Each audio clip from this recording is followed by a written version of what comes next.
this is Rafique Louison, and you are tuned in to Nothing But That Sports Talk.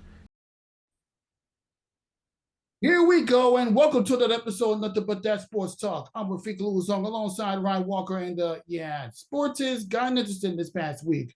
But let's just start off with the Knicks reaching the in-season tournament that we've been watching. Now, I know I'm supposed to talk about the Knicks reaching it, but now that the in-season tournament group play has come and gone, what are your overall impressions and what impressed you the most about this whole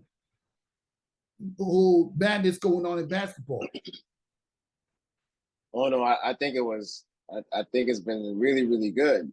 The end season tournament, it's got everybody playing. I think over the years in basketball, a lot of games early in November, December, sometimes January too, and especially with the last few years with the whole load management thing, which is now going to be a change. But the the in season tournament, basketball is always an interesting time during this time because it starts. You have the NBA in college and high school that's going on, but you have the NFL that every Sunday that's important. The NFL is always going to be the number one watch sport, and there's other sports that's you got the end of the baseball season for the baseball goers or the people that of course World Series is always going to get eyes. So basketball comes in too. So you got to get the ratings, get eyes too. I think the in season tournament has brought an edge, excuse me, and has got guys competing and playing hard early in the season based off, the incentives. We might say, it's a small thing that's like, oh, it's 500,000, nobody doesn't care. No, man, to have the opportunity to play in Vegas, and if you get to the Final Four, all minimum Final Four guys get $100,000, and then if you win the tournament, you can get $500K a piece. Even to a guy like LeBron or Westbrook or Durant, these big dudes who make those big money in the NBA, that's something. And to a guy who's a rookie or a journeyman or a person on a team that, of course they make more money than me and you can fathom per se, but they don't make that LeBron Westbrook money, that Durant, you talk Kyrie, you're talking about 30, 35, 40, $45 million you clocking in, not even including what's after taxes and so on and so forth, yada, yada, yada. The old Seinfeld line. 500,000 right now to a guy like Quickly that didn't sign a contract is a lot of money. 500,000 to Obi Toppin, you know what I mean? Guys on, so I think it has got guys playing at a high level. I love the way all the courts look for everybody's home games. That court setup is magnificent. It's a smart idea. It's working out, and it's growing. It's one of those things that we in all sports. There's been a lot of different things that have changed over the last few years, and it's the evolution of the sport. Listen, remember in football, you used to kick an extra point on the 1 yard line. Now you're kicking an extra point 30 yards deep. You know what I'm saying? Like, it wasn't like that 40. The sport has to evolve. Baseball didn't have a timer 5, 10 years ago. It has a timer now. I'm saying the game has to evolve. The basketball tournament is good for the NBA, and they're saying they're actually going to add things on. This is the trials. They're going to continue it, but this is going to be normal where there's going to be more things that might be vital to it. Like, it might be like 1 year draft picks or playoff positioning with it. They're going to keep working on it. Of course, money is going to be important with it. And like you said, it's going to be a tough uphill battle, but the Knicks have an opportunity to go to the Final Four and actually even have a chance to win it. They play the Bucks. The Bucks are a good team. The last time they played them, I think the Knicks would have executed a little bit differently with certain things at the end of the game. they win that game. Are the Bucks an admirable foe? Absolutely. They're one of the best teams in the league. They're a championship contender. They have Damian Lillard. They have Giannis Antetokounmpo. Those guys have gotten it together. They're only one game, behind Boston. And they're still gelling and trying to figure it out. So when it completely does click, we know what they're going to be capable of. But this is a game that the Knicks can steal. And if they can steal it, depending on what happens with Indiana and Boston, Boston is the favorite in that, but Indiana is not to be slighted with those young, good kids they got over there. We'll see what happens, but it's pretty cool that the Knicks have an opportunity to at least do some things, and they've won some games in the Cup. It was pretty cool to get that win over Miami, and we'll see. Yeah, exactly. And the nail in the coffin was the draw win against the Charlotte Hornets. Because remember, it's not just decided by wins and losses; it's by point differential. The Knicks had to win by at least 22 points in order to secure a wild card spot in the NBA in-season tournaments. Mean that you could be 3-1 and not make it if the score differential doesn't go in your favor. And that's kind of tricky, but once you get used to it, you get a better sense of it. I mean, Brooklyn, they finished 3-1, but obviously the point differential was the Knicks would have been hosting the first round, or should I say quarterfinals of the in-season tournament if it had not been for the Milwaukee Bucks win over the Miami Heat. But really? Yeah. Miami lost their final game of the in-season tournament, but you know what? It is just in-season tournaments. The only thing that you lose is just you're not going to get an opportunity to go to Vegas. You're still in the hunt for a playoff spot. And the money. Exactly. But here goes the thing. If Miami would have won, who would have the Knicks had to play? The Knicks would probably get home court advantage and face the Indiana Pacers. And we can't sleep on the Indiana Pacers. Miami will run for their money. Get it. Tyrese Halliburton is up and coming. They will be topping there. We have a good team. Indiana, they have a good team. They may be above average, but they're slowly progressing to get back to be the playoff team we saw in the bubble that Miami swept. No, they got good play. They got good young kids on that team, man. That team is not to be played with. And Halliburton is having a big time. You know, sometimes listen, Halliburton he's balling. They got good kids down there. Remember Miles Turner? They still got guys down there. That's a good basketball. Is McConnell down there? Yeah. Yeah, that's a good basketball team, bro. They can play. Yep. Indiana is high on basketball, literally. Yeah, and then is that Rick Carlisle coaching down there? He's still down there, right? Rick Carlisle? Yeah, I believe Rick Carlisle is still coaching. But either way, the Pacers are coming. This in-season tournament is a true test for these guys as far as how deep they can go and elevate themselves up to playing that important basketball level. 100%. Now let's get to the next question. Can the New York Knicks get this in-season tournament championship? It's going to be very difficult, but they can. But it's going to be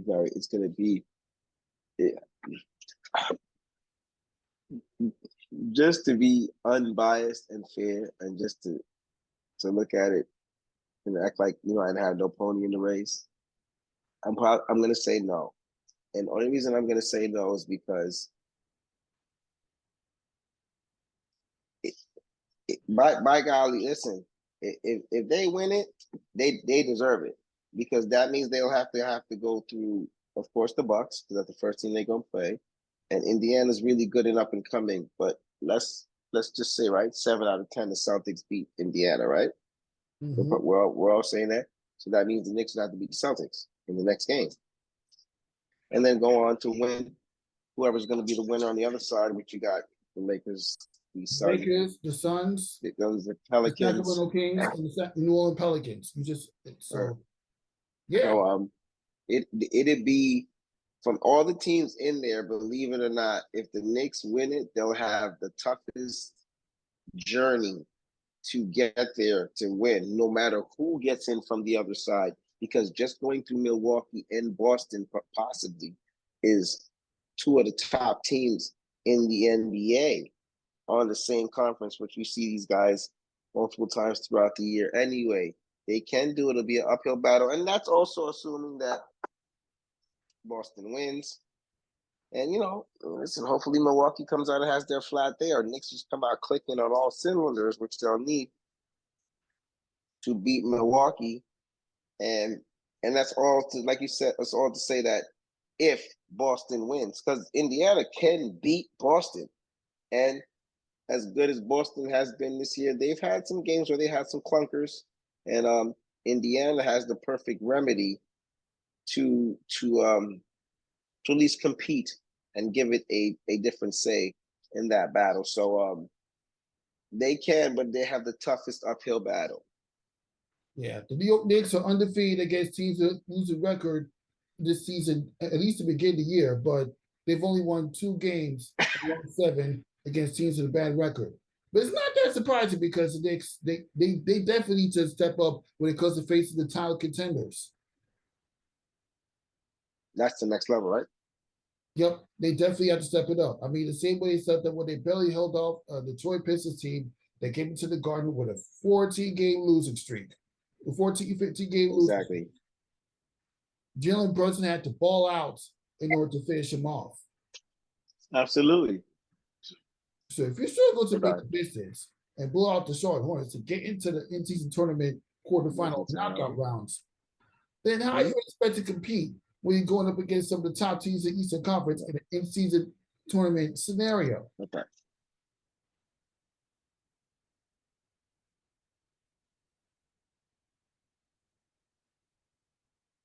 What boxes? Hold on. Yeah. Okay, that's pretty much the discussion for the in-season tournament, by the way. I mean, I love it. Jalen Brunson has stepped up his game. Julius Randle's finally starting to get a rhythm after a shaky start. Mitchell Robinson being the relentless inside presence that I expect him to be. And yeah, that's pretty much it. I wish the New York Knicks nothing but the best in this in-season tournament and take out the Milwaukee Bucks. Hopefully, we'll see. We'll see. Yeah. Speaking of Brooklyn Nets, I was I know you were at the game. But let's get into it briefly. Obviously the Brooklyn Nets didn't make it, and then also they barely lost to the Charlotte Hornets. So when you was at the game today, like, what are your overall reactions and impressions of the way the Nets came together as a team, even defeats? It's so crazy. I like this called Brooklyn Nets because it's just regular guys. I like Mikal Bridges. Why would the Knicks not? Why, of course the Knicks would draft Kevin Knox instead of drafting Mikal Bridges, right? Now they need a wing 3, so whatever. But Mikal Bridges is a really good player. Cam Johnson had a really good game tonight. When he plays like that, he gives them a whole different element. Cam Thomas is a flat-out offensive machine. I wish he would pass the ball a little bit more, but he's paid to go and score, so that's what he does. I like Claxton. I like the young core. What they do really gives them good versatility and veteran leadership. They're still a little young. They are lacking big, superstar talent. But they're always going to compete every night, or at least give you a gander, and they can shoot the 3. I like Finney-Smith. They can shoot it. They have nights where they're cold, but they have nights where they'll flat light it up. And but they played well against tonight. I thought they lost tonight. I left. I think they lost. They lost. They didn't. Would have been a go-ahead 3. Correct. That's my boy. Because I left when it was 42 seconds on the clock. Me and my son left out of there, jump on the railroad to come back, and then I seen one of my guys that I know through crunch time, and we were on the same railroad, and he was telling me that Cam had missed the go-ahead shot, even though he had some great dunks in the fourth quarter, and some big shots made. But they're a good young team. I like what they're doing. And over time, they keep their core. They're one or two players away. They're their organization has had some really interesting ups and downs the last 15 years. With their transition of coming from New Jersey to Brooklyn, like they had years where they were like Deron Williams-ish, and they were like okay, and would like get out the first round or not, and then they were really bad, and then they had like the Joe Johnson thing going on, and the Kevin Garnett thing, and Paul Pierce, and they started being okay, but they sold away a lot of their future for that too. When that didn't work, then they were bad again, then they picked it back up again. So they've had all these different acquisitions over the last few years. Guys have come, guys have gone. They had that one project they were doing with Dinwiddie and them, and like you said, they broke that up to go get Kevin and Kyrie, and we see how that project went, and now they're back to kind of like doing that square one thing again too. So they just gotta just stick together with it, see if they can land somebody eventually in the future. But they're really just, I wouldn't even say one or two pieces. They're about two and a half pieces away of being that kind of team again. Yeah, something that we never got to see during the Kevin Durant, James Harden, and Kyrie Irving days. But that's how it is sometimes. This Brooklyn Nets team is literally fun to watch. No, yeah, 100%. That's why I like them, because they're cool to watch. They got some guys that can really up. On a good night, they can get Mikal, Cam Johnson, and Cam Thomas to go for high 25, 30-point games. That's how good those guys can be offensively when they're when they're on point of their game, and they get to the free throw. Well, at least I know Mikal gets to the free throw line, and that helps a lot, huge with your offensive production. Yes, it really helps indeed. Now you transition a little bit to some NFL talk as well. Yeah, the Giants defeated the Patriots. I've seen better games between these two teams than this. I mean, wow, all of a sudden the Patriots couldn't tie the game on a field goal. The Giants win. But we're supposed to be taking for Khalid Williams. See, just one question. The Giants are 2 games behind the Minnesota Vikings for the last playoff spot, and this is their bye week. Well, the Vikings do play. I'm going to tell you their team later in the show, but yeah. You think the Giants should work towards a playoff spot since they're not that far away, or should they just tank for at least a top 3 pick in the NFL draft with Khalid Williams possibly still on the board? Because Chicago might pass up on them and keep Justin Fields. Justin Fields not the problem. He just doesn't have that many wide receivers and running backs to build around him. Well, here goes the thing though. I think by accident, I think the Giants only have 1, maybe 2 more winnable games. And one is coming up against Green Bay. That's a team they possibly can beat. Green Bay's not that great, but also, however, Green Bay in their last 5 weeks have been playing very good football. And they won 3 to 4 games in their last 4 weeks. They beat a very good team, but the Detroit Lions on Thanksgiving Day. Neither here nor there that the Lions can't play well on Thanksgiving to begin with, but the Lions are a very good football team. So, with that being said, the Packers, though, mediocre or not, they're actually scoring 20-plus points, and the Giants have a strong problem right now putting up 14-plus points. So, if they're not careful, they can lose to Green Bay. The only other game I see possibly besides that is that they can get the Rams. Both of the Eagles games are going to be losses for the Giants, without a doubt. And there's one more after that. I hope Green Bay after seeing that I know I'm like, okay, that's Los definitely Angeles going to Rams in between the 2 games against the Eagles, as we talked about. And yeah, so they have Green Bay, Eagles twice, the Rams. Don't they have somebody else? New Orleans Saints. Yeah, and the Saints need the playoff game. So they're going to be in trouble with that. I don't think the Giants should tank per se, but they're going to have games that they're going to lose anyway, but it works out. But I tell you what did suck. They beat the Cardinals, who we could have used that one. And they also beat the Patriots. who put this. They put them ahead too. And the Bears, if I'm not mistaken, look into it. The Bears don't have a pick. The Bears pick go to Carolina.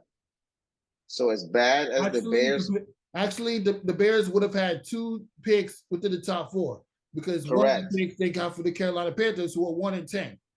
correct. That's crazy.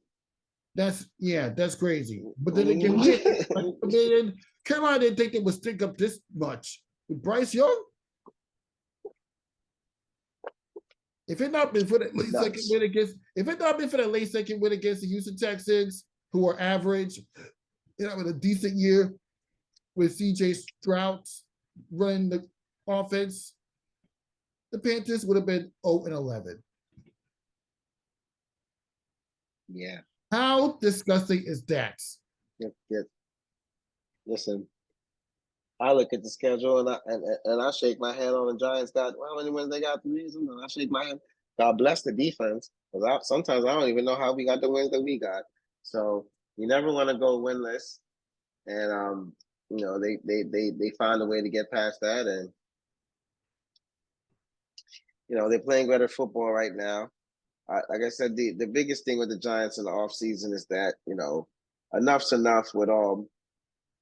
Listen, franchise tag back to whatever you got to do with Saquon. Get Saquon back again. You get a high draft pick. You go get a young quarterback, and you make Danielle compete for it with this kid, and whoever's better, that's who starts, and you make the transition. But they need to stop worrying about all the other positions to fill, and they need to go out there and get offensive linemen. They when you think of it, even solid. They've had to give up so much this year because of how anemic our offense is. You look at it. Dexter Lawrence, Pro Bowler.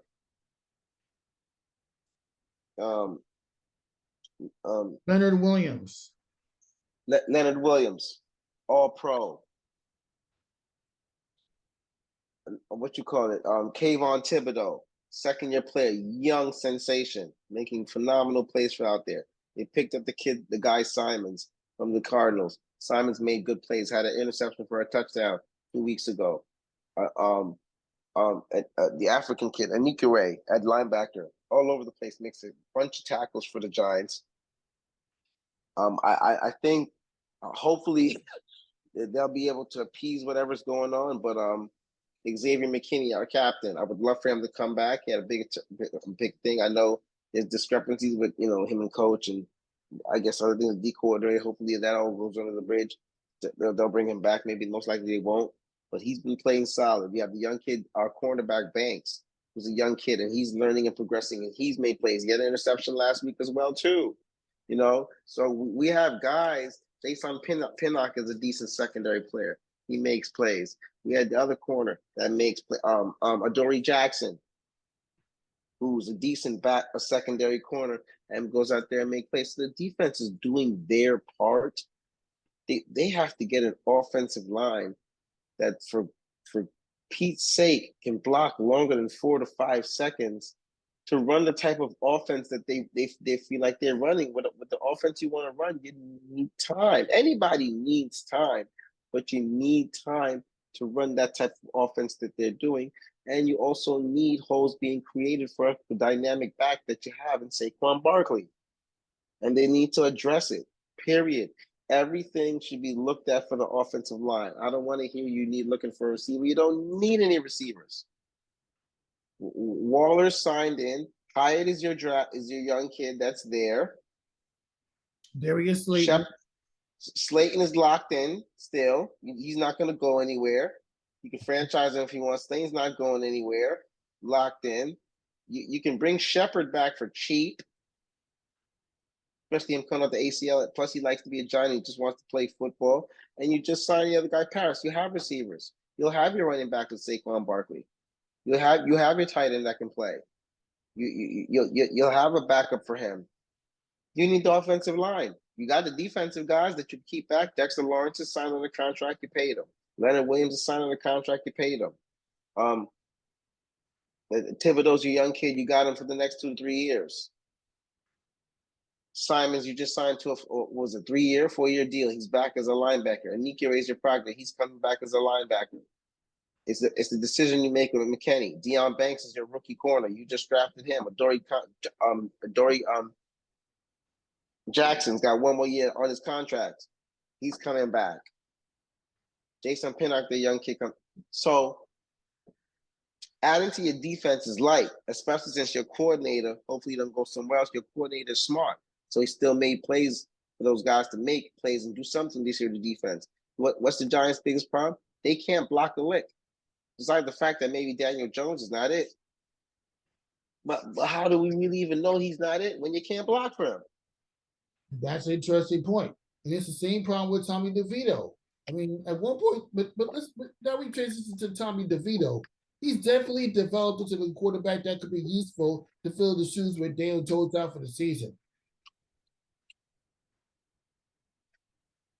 The guy scored 4 touchdowns in the last 2 games in the victories against the Commanders and the Patriots after doing literally nothing against the New York Jets and the Raiders. Mamma mia. Well, that's why I was disappointed in the fact that Daboll and them didn't have him prepared a little bit more adequately just in case Tyrod Taylor would go down. And you know what's so crazy? You have to remember and know that Tyrod Taylor has a propensity to get hurt. That's always been his biggest Achilles heel. It has been health. And with me knowing that as a coach, I'm definitely having this kid learning the offense more from earlier and taking reps with the second and the first team so that the first time he came in the Jets, it wouldn't be like, you know what, kid, just hand it off, option run. You can't win no football game like that. And he's made strides and made the plays. He made a lot of really good throws last week. Giants, like you said, we're just so anemic. We can't find a way to punch it in for touchdowns all the time. But he's a good kid, and if he keeps it up, who knows if the Giants, if they don't get the proper quarterback that they can't get, don't use their pick on something smarter like that, like a corner, and add on a quarterback in another rounds. Yeah, that's pretty much how it is. I mean, Tommy DeVito had at least 191 passing yards in the last 2 games at minimum during the victories. And well, they had to buy in week 13, and obviously, it's just this is gonna be a long road for the New York Giants as they try to, at the very least, keep the season interesting. 100%.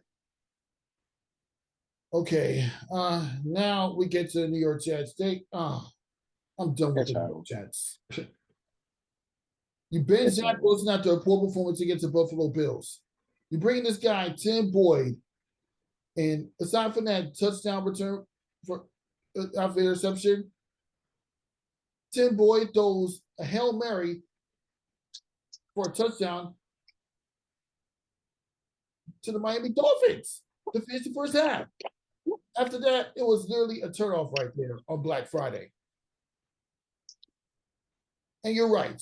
With Tua playing, the Jets are no match for the Miami Dolphins. Let's be real. They're not. The Jets. They have the same problem we have too. They have no offensive line. And the quarterback. offensive line. And now, if they stay relevant, if they can beat the Atlanta Falcons this week and the Houston Texans the week after, and stay in contention for the playoff spot, they're hoping that Arron Rodgers can surprisingly come back. Stop it. Stop it. Who's it saying? Arron Rodgers can come back and carry the Jets into the playoffs. Even if they don't win a playoff game, they expect Arron Rodgers to save the season. That is the biggest load of baloney that I've heard since the God went out on the first day. Listen, I like Rodgers. God bless him. Want him to have a speedy recovery. I come back and play football. And at least answer the question before you continue going. Where do the Jets go from here after losing to the Dolphins? Should they try to get into the playoffs or tank for a top 10 pick? Oh, they're going to try to get into the playoffs, but they're not going to succeed. And it doesn't matter if they try or not. We can just look at the schedule, just like we talked about. They better be very careful this week against the Atlanta Falcons. From my eye test, the Atlanta Falcons are better And they're than the Jets are. South for a reason. Correct. So they have the Falcons. They better be careful. Don't they have the Dolphins again? Yes, they do. In Miami. Mm-hmm. God bless. So that's a loss. They should beat New England at the end part of the season, but they haven't beat New England in 700 years. And New England's been absolutely terrible. Even we beat New England and we stink. And New England has no quarterback. That is going to be the absolute lowest. They have a home game against the season. Washington Commanders on December 24th. That's the day before Christmas, by the way. And the Commanders are better than the Jets. Period. Really? Period. The Commanders are better than the Jets. They could have beat the New York Jets. Never mind. That don't. What does your eyes tell you? I mean, they have a promising offense. They just can't close out. Not paper, not hypothetically. We listen. Me and you watch this game enough. We know it. The Jets have an awesome defense. We're gonna get this on record. The Jets have an awesome defense. They have really good defenders on the defense. They get after it. They have Whitehead, who's going to be an All-Pro. He's got 4 picks. Sauce Gardner's a lockdown corner.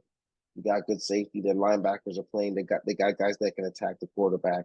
Their defense hasn't let them down this year. Their special teams has done the right part. With that being said, not just the offense,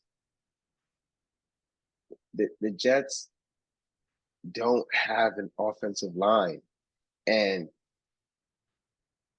you can't tell me that in the times you watched the Jets this year and you've seen Washington, that Washington hasn't played better football with your eyes than the Jets have, because they have.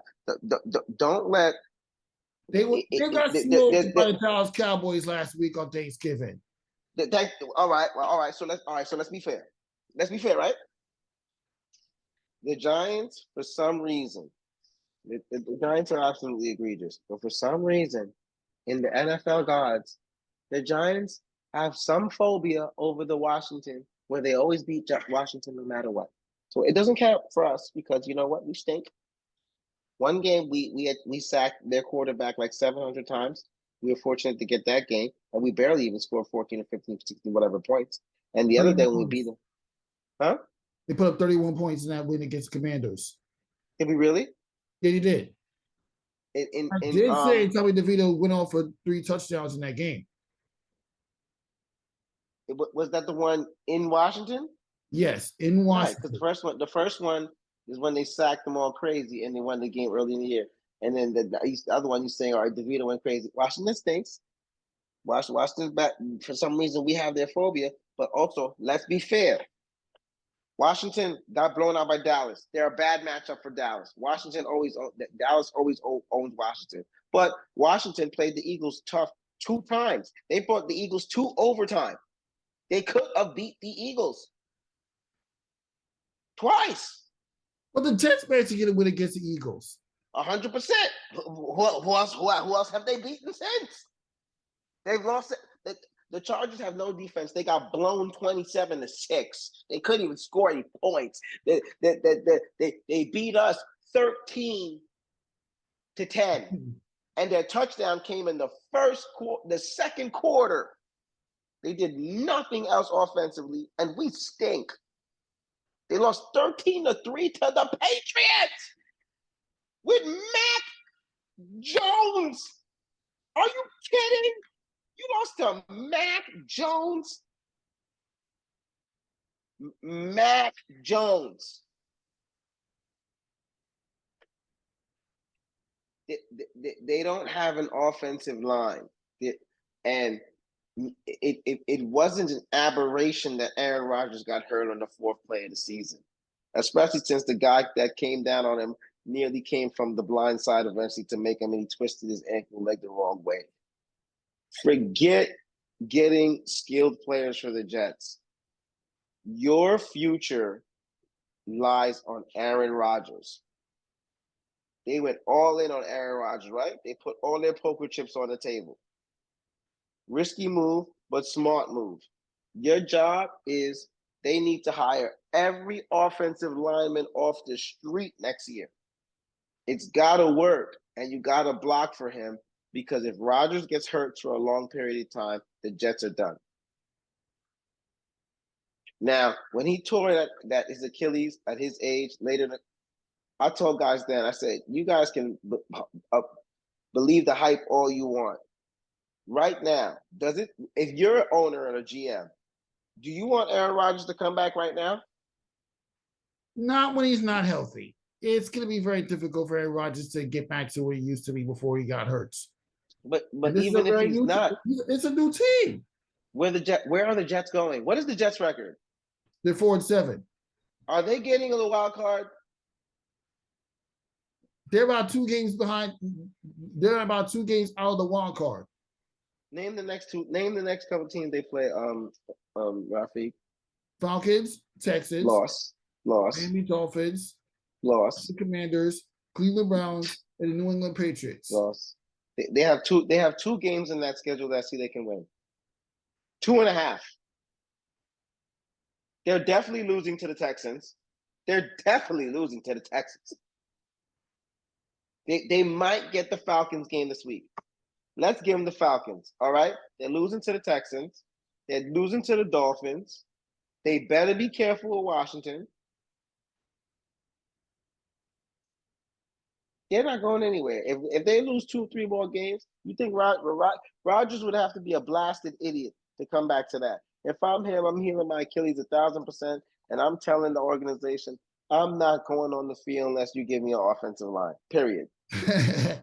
Yeah, it's not looking good for the New York Jets. They're literally second worst team in the AFC ahead of only the New England Patriots. And the Patriots are 2-9. The Jets, they're in a 3-way tie at 4-7 with the Tennessee Titans and the Chargers, who they did lose to. They're like literally a half a game behind the Las Vegas Raiders, who they lost to again. Buffalo, they brought up an offensive stat the other day. Yeah, Buffalo are 6-6. They're literally a half game out. The Broncos, Texans, and Colts are tied at 6-5. So it's going to be very difficult for the New York Jets to make the playoffs, even if we fantasize about it. Yeah, God bless. Because CJ Stroud is going to go all out to get Houston back to the playoffs. Yes, he is. He may not surpass the Jacksonville Jaguars for the division after losing to them last week, or a couple weeks ago, rather. But they're going to go all out trying to get in. Yep. This is and I knew there was a reason I had to ask before we get on the air, or had to make sure that topic is in line where the Jets go from here, because they're second worst in the AFC. Second worst. Yeah, they have the 4 top offensive categories in football. They're either tied for 31st or dead last. They're in a lot of trouble, big fella. Yeah, the Jets, they're let's see. They have the 4th worst record in the NFL, which means the season today, they can get the number 4 pick. And what's the best quarterback? Let's see. Let's just hope that the Khalid Williams, if the draft were tomorrow, the season is today, let's just hope the Jets take for Khalid Williams if you can't win against the Texans or the Falcons. Yeah, that's why we gotta go week by week. Definitely, if they go 1-2 on that, they might just play nobody and try to get the pick. But either way, Arron Rodgers, you're over 40 years old. Don't rush yourself to come back. Heal yourself first before you get back on the field. Because the healthier you are, the better quarterback you be. You won a Super Bowl before when you're healthy. You know what it takes to be a good quarterback for a team that hasn't won anything in the last 11 years. Absolutely. Let's hopefully they can tighten them up if he gets down there. Okay, now we get to our NFL picks. Chargers, Patriots. Who you got? Chargers. Arizona Cardinals, Pittsburgh Steelers. The game will be in Pittsburgh, by the way. Pittsburgh. Indianapolis Colts on the road against the Tennessee Titans.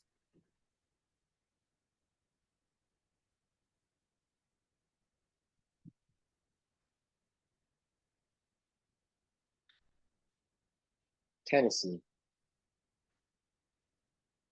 Denver Broncos on the road against Houston Texans. I'll pass on that one for now. Detroit Lions on the road against the New Orleans Saints. Lions. Atlanta Falcons on the road against the New York Jets. You already made your pick. You picked the Falcons to win or no?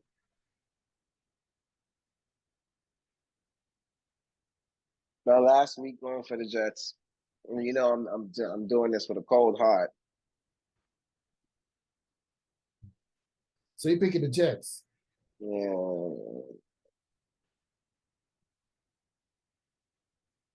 Miami Dolphins on the road against the Washington Commanders.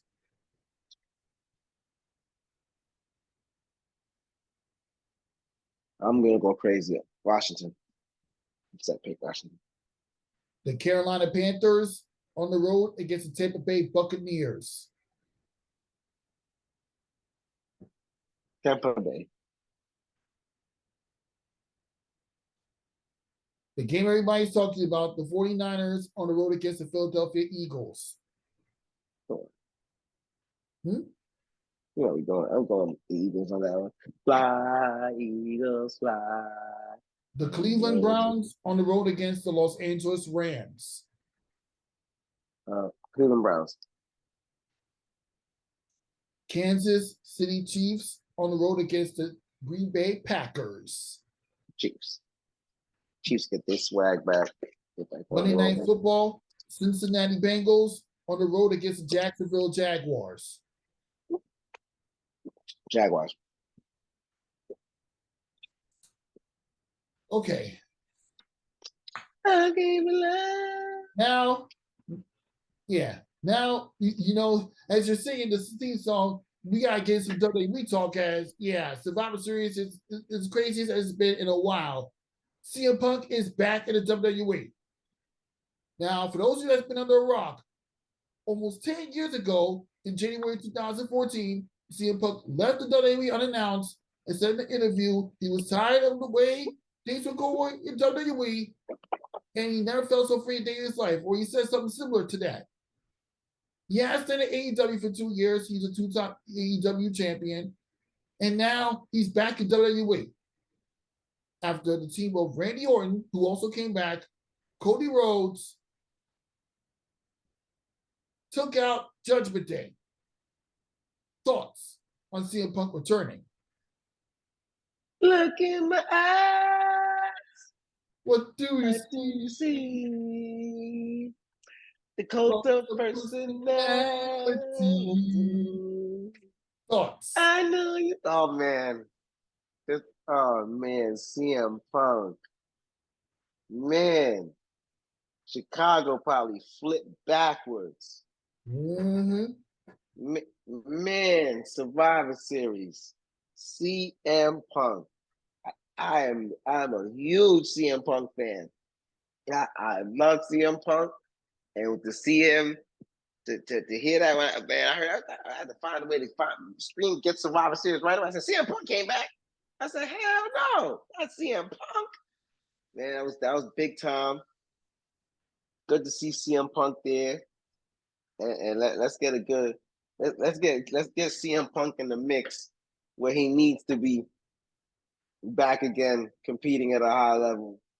Yeah, it was huge to see CM Punk, man, to come back here. The cult of personality, man. You can't get better than that. The best in the world. Yep, he earned the title best in the world when back in the early 2010s, from 2011, from November 2011 to January 2013, he was WWE champion. Years before that, He was a two-time Money in the Bank winner with such to 2 world championships. He held an ECW championship. So this gives you a little bit of a short snippet of CM Punk's wrestling career up until this point. For those just not familiar with WWE, or for somebody that's been in and out of WWE, this is just to give you a reminder about the type of superstar CM Punk is. Now, from when you did watch it, what have you always thought of CM Punk as a WWE superstar? You know what I loved. What I seen about, and what I loved about CM Punk too is that, first of all, CM Punk's a good wrestler. He definitely can do the art form and everything well. But CM Punk, to me, was a flawed wrestler and a flawed superstar. Like, he had a lot of rough spots with his wrestling, but he continued to work. He continued to grind. He worked out the rough edges, and even as a finished product, CM Punk, the whole line, best in the world, there were a lot of guys that might have been more athletic than him, or more skilled than him, or talented, or whatever the case may be, and might have some more, a little bit more success. But he was just so confident in his approach and kept working it and grinding. And he was a tough guy to actually beat in a wrestling match. So you just had to respect his grit and his grind and how he brought that to the ring. And I think the fact that he was flawed, but he still walked around like a diamond, made you have to respect CM Punk so much more. And he was so tough and raunchy and could get a bunch of people to follow him in his approach. CM Punk is a breath of fresh air. It's good to have him back in the WWF. Exactly. And it's WWE, by the way. Pardon But anyways, from the minute that he came into WWE, I gotta give CM Punk his flowers.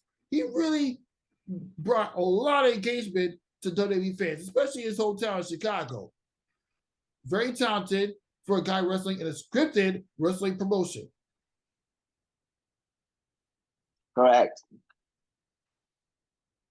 CM Punk, Chi-Town, Chicago's own. Yep. This by far is one of the top moments in CM Punk's WWE career. And I gotta say, I love so many different moments. I mean, I've had my moments where I wanted CM Punk to lose, but I've always respected the guy as a WWE superstar growing up. There's the cult of personality. Yeah, I've had my moments where I wanted him to lose to John Cena because, I'm a hardcore John Cena fan ever since my middle school days. But he ended up winning. Then a year later, I wanted him to lose to Ryback and Hell in a Cell. He won that match. Like Mussolini and Kennedy. But this is going to say, I can never go against CM Punk in a WWE match again, right? Unless he's scripted to lose. Chicago, stand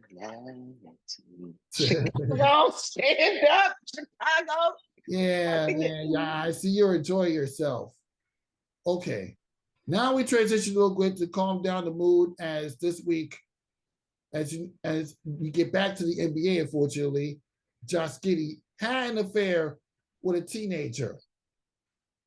And he's getting allegations for it, but yet nothing really happened yet. And because nothing happened yet, Malika Andrews, ESPN reporter, didn't talk about it on the air. And Des Bryant bashed her for that.